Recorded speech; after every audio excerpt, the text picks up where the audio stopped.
करे समस्या का समाधान। नमस्कार, आदाब, सत श्री अकाल मित्रों, स्वागत है एक बार पुनः आप सभी का समाधान कार्यक्रम में।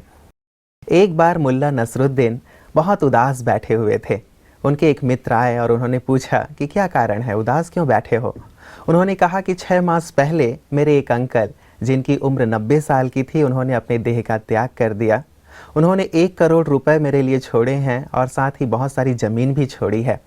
तो मित्र ने कहा कोई बात नहीं, इतनी संपत्ति उन्होंने छोड़ी और उनकी उम्र भी हो गई थी। नसरुद्दीन ने दोबारा कहा कि मेरे एक और अंकल थे, 3 मास पहले उन्होंने भी अपने देह का त्याग किया। उन्होंने मेरे लिए 5 करोड़ रुपए छोड़े हैं और एक बहुत बड़ा बंगला छोड़ा है और उनकी उम्र 100 साल थी। और साथ ही ये भी कहा कि मेरे एक और अंकल थे जिन्होंने बस अभी ही शरीर छोड़ा है और उनकी उम्र 120 साल थी और उन्होंने मेरे लिए 50 करोड़ रुपए छोड़े हैं और बहुत सारी और भी संपत्ति छोड़ी है। मित्र ने कहा तो इन सब की उम्र तो हो ही गई थी और इन्होंने बहुत सारी संपत्ति भी तुम्हारे लिए छोड़ी है, इसमें उदासी का तो प्रश्न ही नहीं है। तो मुल्ला नसरुद्दीन ने कहा इसीलिए तो उदास हूँ कि अब मेरा एक भी अंकल नहीं बचा है।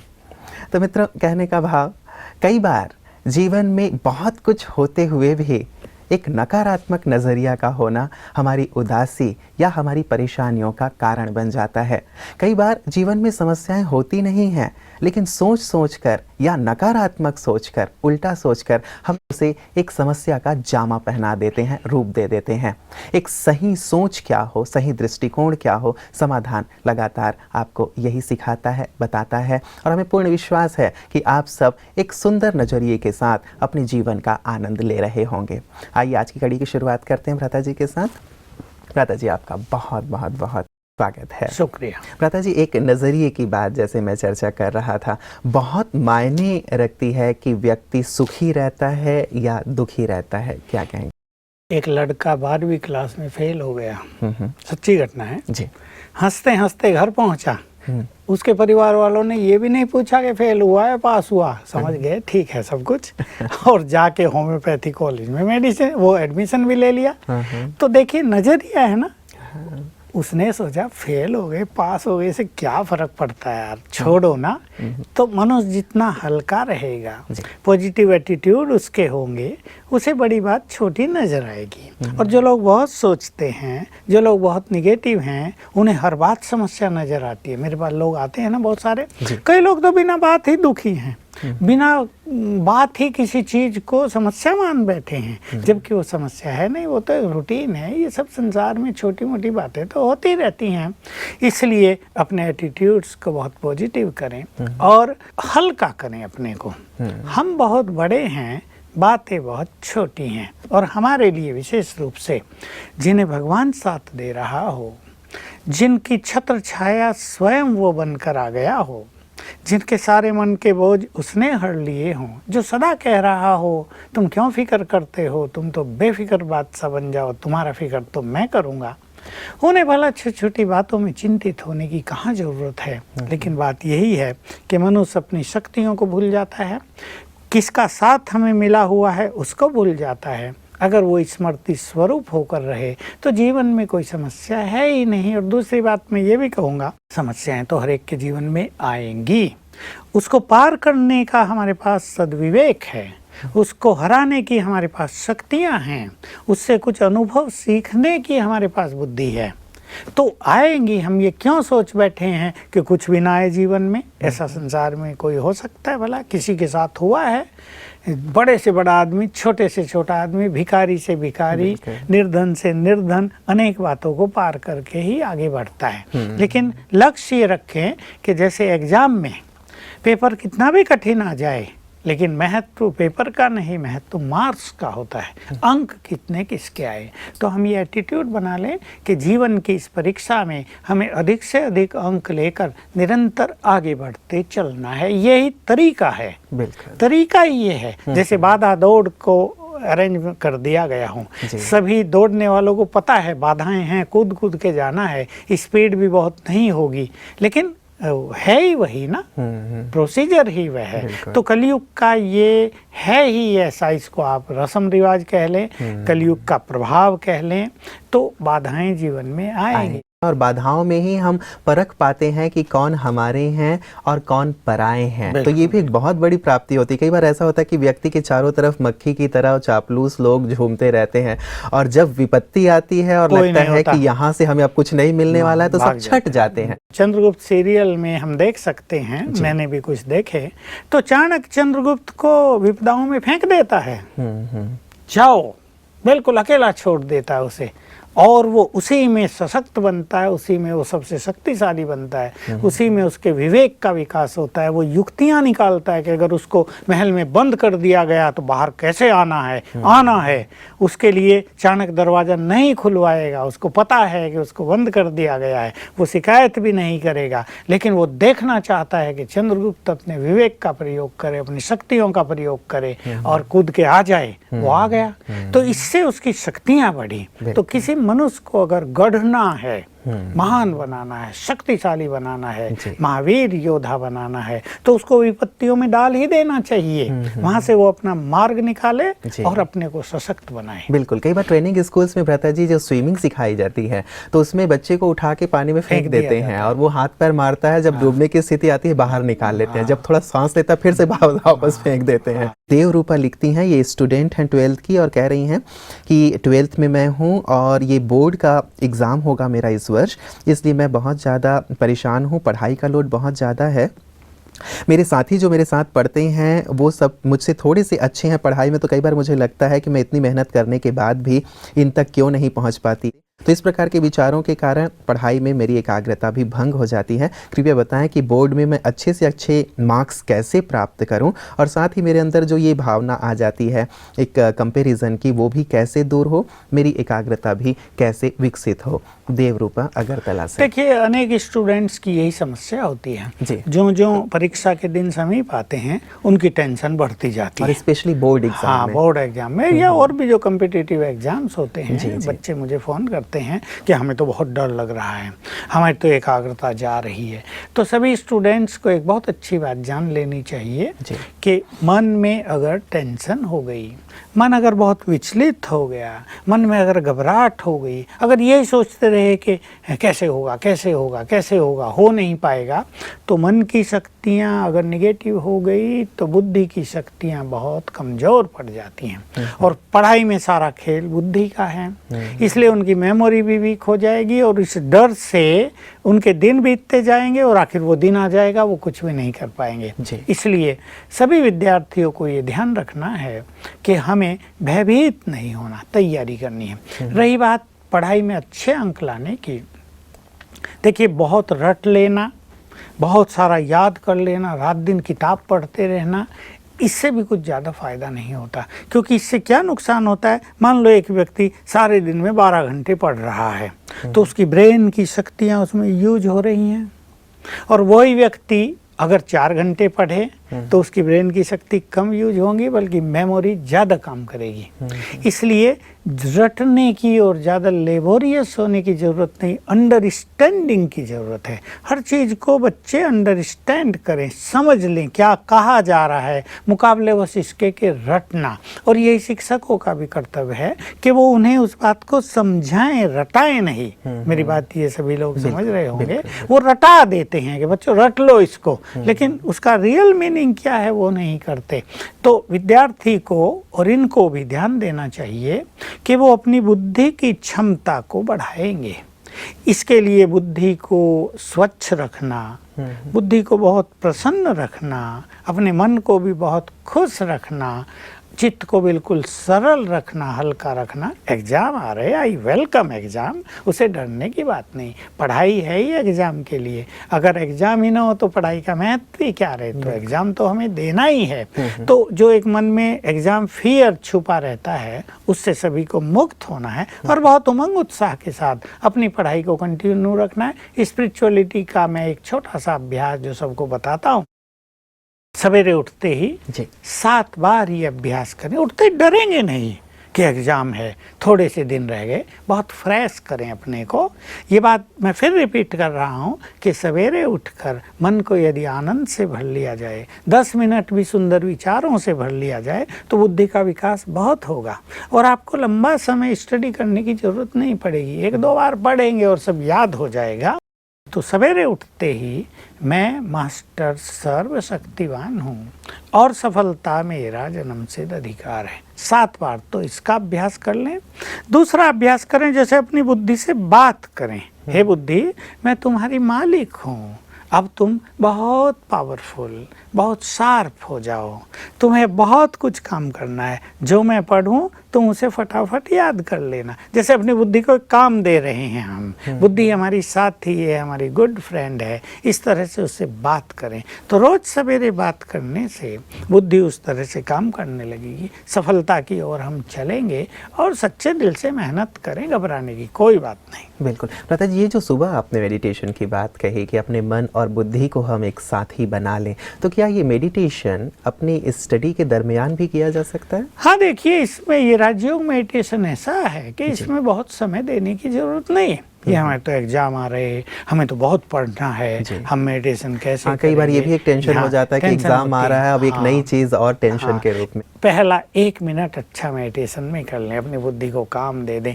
अब मैं 1 घंटा जो पढूं तुम उसे साथ साथ ग्रहण कर लेना, फिर 1 घंटे के बाद 1 मिनट फिर मेडिटेशन कर लें, इससे रिलैक्स भी हो जाएंगे, इससे डबल फायदा होगा।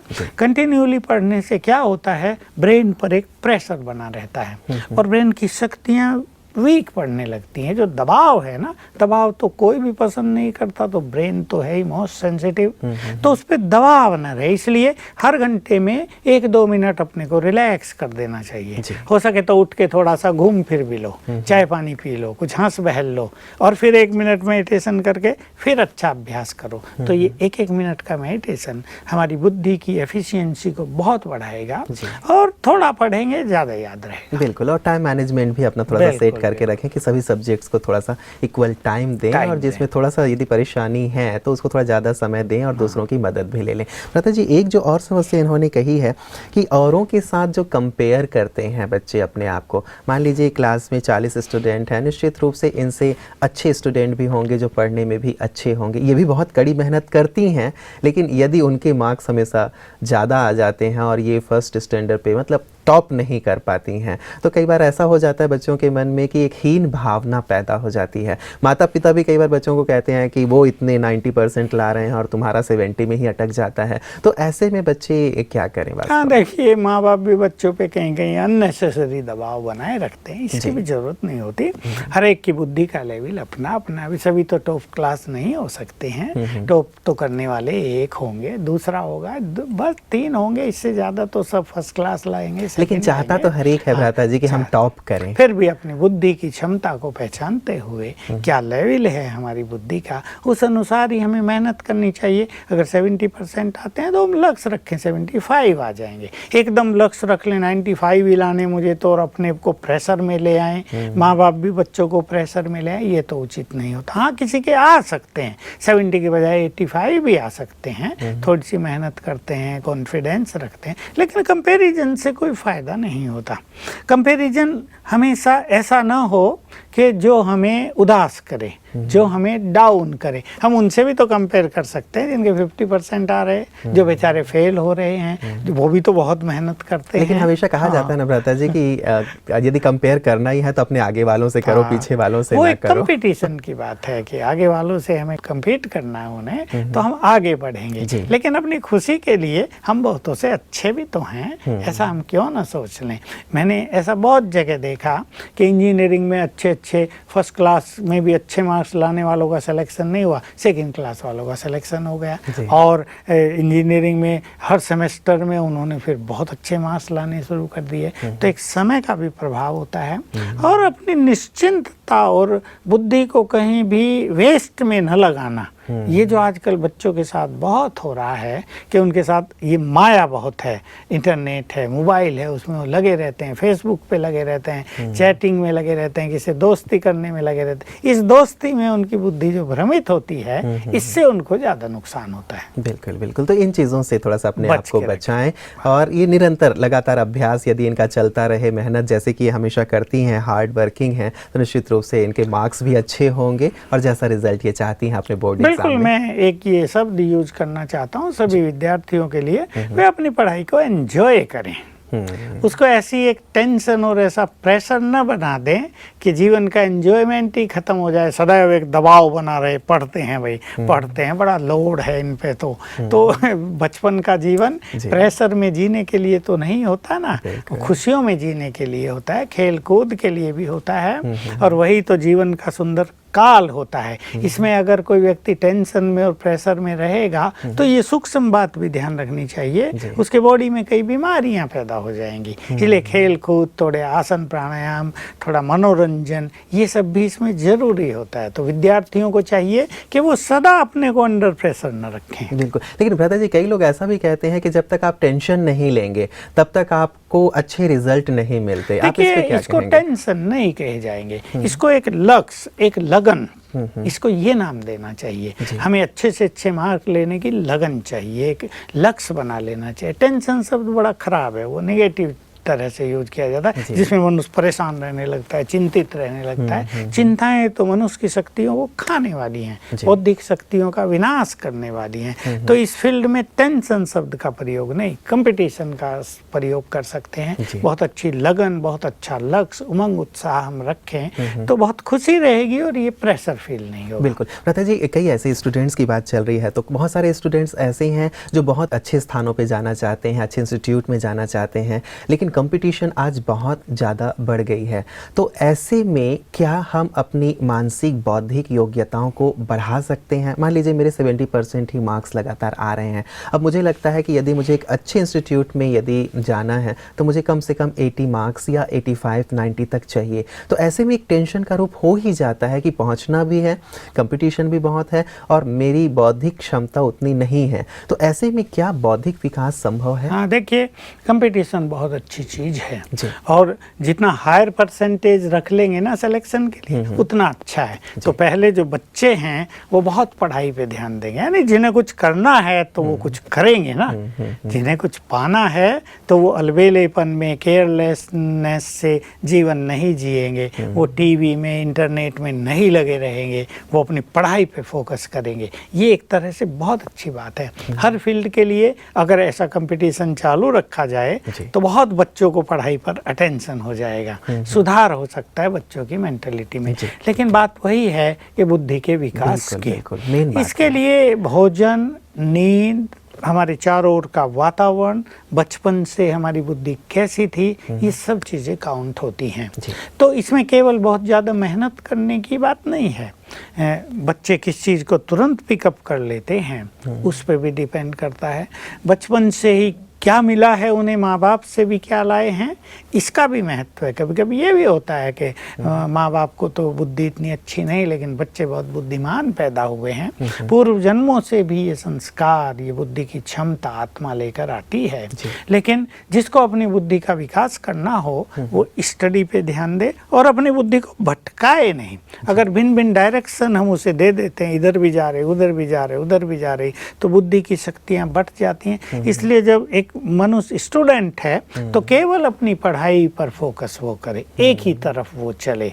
बाकी आजकल ये जो साधन बहुत सारे आ गए बुद्धि को भटकाने वाले, इनसे बचे, क्योंकि बुद्धि में अगर व्यर्थ भर लिया जाएगा, बुद्धि बहुत सूक्ष्म चीज है, इसको जानना भी संभव नहीं है। इसमें जितनी निगेटिव बातें आ जाएंगी, गंदगी आ जाएगी, बुद्धि पर एक बुरा असर होगा और उसकी क्षमता नष्ट हो जाएगी। मान लीजिए एक छोटा सा उदाहरण मैं दूं, एक बच्चा है, बहुत होशियार है, लेकिन बचपन में उसकी माँ की मृत्यु हो जाती है। बाप दूसरी शादी करता है, उसकी दूसरी माँ आती है, उसका व्यवहार उससे अच्छा नहीं है, उसको हमेशा प्यार का अभाव महसूस होता है। उसे ऐसा लगता है कि माँ न मुझे सम्मान देती, न मेरी केयर करती, उसके अपने बच्चे हैं या वो फादर की ओर ध्यान दे रही है, मुझे बिल्कुल इग्नोर कर दिया गया। तो ये जो एक निगेटिव इम्पैक्ट होगा बुद्धि पर, ब्रेन पर, इससे बुद्धि की शक्तियों में पतन हो जाएगा। ऐसे बहुत सारे कारण होते हैं। ऐसे में बच्चों को अपना मार्ग ढूंढ लेना चाहिए। और ये बहुत ही इम्पोर्टेंट जानने की बात है कि कुछ भी जीवन में होता है, निराशा को अपने अंदर ना आने दें। निराशा हमारी बुद्धि को खाने वाली चीज़ है, हमारी क्षमताओं को नष्ट करने वाली चीज़। मान लो हमने टारगेट भी बहुत ऊंचा रखा था और हमने उसको अचीव नहीं किया है, थोड़ा सा कम रह गया, उसको एक्सेप्ट करके फिर आगे चलें। तो बुद्धि डिस्टर्ब ना हो तो बुद्धि का विकास होता है। एक चीज़ भ्राता जी आपने कही कि आजकल बहुत सारे साधन आ गए हैं, टेक्नोलॉजी आ गए हैं, मोबाइल है, इंटरनेट है, आदि आदि। चलिए, इनका गलत तो प्रयोग होता है, हो भी रहा है, लेकिन ये हमें पढ़ाई में भी, हमारे एजुकेशन में भी बहुत ज़्यादा मदद कर रहे हैं आजकल के। तो इनके माध्यम से भी बहुत सारी चीज़ें हम जानते हैं। और मान लीजिए यदि हम इन चीज़ों को नहीं यूज़ करते हैं तो भी हम पीछे रह जाते हैं। तो हमें एडवांसमेंट भी चाहिए और साथ ही साथ अपना विकास भी चाहिए। तो इसमें बैलेंस कैसे नहीं, हो? बिल्कुल ठीक बात है। अभी लैपटॉप की आवश्यकता है। बिल्कुल, आजकल तो स्टूडेंट्स, MBA स्टूडेंट्स जाते हैं, लैपटॉप लेकर ही जाते हैं। ऐसे बहुत सारे साधनों की जरूरत है, तो उनसे फायदा अवश्य उठाना। विज्ञान ने जो कुछ हमें दिया है, हमारी उन्नति के लिए दिया है, उसका हम फायदा उठाते रहें। बस यही ध्यान रखना कि उनका निगेटिव उपयोग ना हो, ताकि वो मन बुद्धि को भटकाने वाले बन जाए। बिल्कुल, केवल इस छोटी सी बात का हम विशेष ध्यान रखें। भ्राता जी, एक हमारे पास जो दूसरा मेल आया है, हमें भूपेन जी ने लिखा है और ये लिखते हैं, I watch your program on peace of mind TV. I like it very much, but I can only watch Sunday episodes and feel sorry that I could not watch it daily because of my job. Is it possible to repeat the telecast somewhere after 7 PM so that who miss it can watch it daily? Both of you take the topics in very friendly and understandable manner. Your program Samadhan is very light, easy and practical. So congratulations. Om Shanti. हाँ, ये बहुत अच्छी बात है। देखिए, ऐसे suggestions बहुतों के आते हैं, क्योंकि अब इसका आकर्षण बढ़ता जा रहा है और घर में जो वर्किंग नहीं है, जो घरों में रहते हैं, वो इसको देख सकते हैं। विद्यार्थी भी नहीं देख पाते हैं और जो ऑफिसों में जाते हैं वो भी नहीं देख पाते हैं। तो बिल्कुल हमारे ऑर्गेनाइजर्स को इस पे ध्यान देना चाहिए। या तो प्रोग्राम संडे को सारे रिपीट किए जाएं, या शाम का भी एक ऐसा समय रख लिया जाए कि सभी उसको देख सकें और अधिक से अधिक फायदा उठाया जाए। इन देखो, ये मनुष्य के अंदर बढ़ती हुई जिज्ञासा का प्रमाण है कि अच्छी बातें सबको अच्छी लगती हैं, समाधान तो सबको चाहिए। और हमारी भी तो यही भावना है कि सबका जीवन सुखी हो जाए, सबका जीवन समस्याओं से मुक्त हो जाए। समस्याओं में, परेशानियों में जो मनुष्य अपने मनुष्य जीवन का सुख नहीं ले पा रहा है, उसको देखकर बड़ी विस्मयकारी सी स्थिति हो जाती है कि नहीं, बहुत खराब हो रहा है। मनुष्य बुद्धिमान, हमारी माताएं बहनें कितना अच्छा काम कर रही हैं, घर संभाल रही हैं, बच्चों की पालना कर रही हैं, लेकिन उनका मन छोटी छोटी बातों से परेशान रहता है। उसका असर बच्चों पे आता है, परिवार पे आता है, उनकी हेल्थ पे आता है। तो हमारी तो यही भावना है कि पीस ऑफ माइंड चैनल और हमारा समाधान प्रोग्राम सबके जीवन को बस मुक्त कर दे उन सब बातों से जो जीवन में कष्टकारी बन रही हैं, और सब आगे बढ़ें, जीवन में सुख शांति की सरिता बहे सबके। तो जरूर हमारे ऑर्गेनाइजर इस पर ध्यान देंगे। बिल्कुल बिल्कुल। मेहता जी, बहुत बहुत शुक्रिया आपका। आज आपने सुंदर हमारे स्टूडेंट्स के जो क्वेश्चन थे उनका जवाब दिया है, और निश्चित रूप से समाधान के लिए सबका प्यार बढ़ता चला जा रहा है और सभी चाहते हैं कि समस्याओं से वो मुक्त हों। तो निश्चित रूप से इनकी जो कामना है वो भी पूर्ण होगी। आपका बहुत बहुत शुक्रिया। मित्रों, जब समाधान कार्यक्रम की शुरुआत हुई थी तो इसी शुभ मनसा से हुई थी कि कश्मीर से लेके कन्याकुमारी तक, या कोहिमा से लेके कच्छ तक, उत्तरी ध्रुव से लेकर दक्षिणी ध्रुव तक, या फिर ऑस्ट्रेलिया से लेके अमेरिका तक, कोई भी ऐसा शख्स न रह जाए जिसके जीवन में कोई भी समस्या रहे। क्योंकि विश्व एक परिवार है और हम तो हमेशा से कहते आए हैं वसुधैव कुटुंबकम, ये सारा विश्व हमारा एक परिवार है। तो परिवार में कोई भी समस्या से ग्रस्त ना रहे, लेकिन हर एक सुखी रहे, शांत रहे, आनंदित रहे, प्रसन्न रहे, और परमात्मा ने जो जीवन दिया है सुख शांति और आनंद के लिए ही दिया है। इसी आनंद का हर एक अनुभव करें। इसी विशेष लक्ष्य को लेकर के ही समाधान कार्यक्रम की शुरुआत की गई थी। निश्चित रूप से इससे आपका जीवन खुशहाल हो रहा है और हमें खुशी होती है ये जानकर कि आपको आपकी समस्याओं का समाधान प्राप्त हो रहा है और जीवन आनंदित होता चल रहा है। आज भी सारा दिन आपका जीवन आनंदों से परिपूर्ण रहे। इन्हीं शुभकामनाओं के साथ दीजिए इजाज़त। नमस्कार।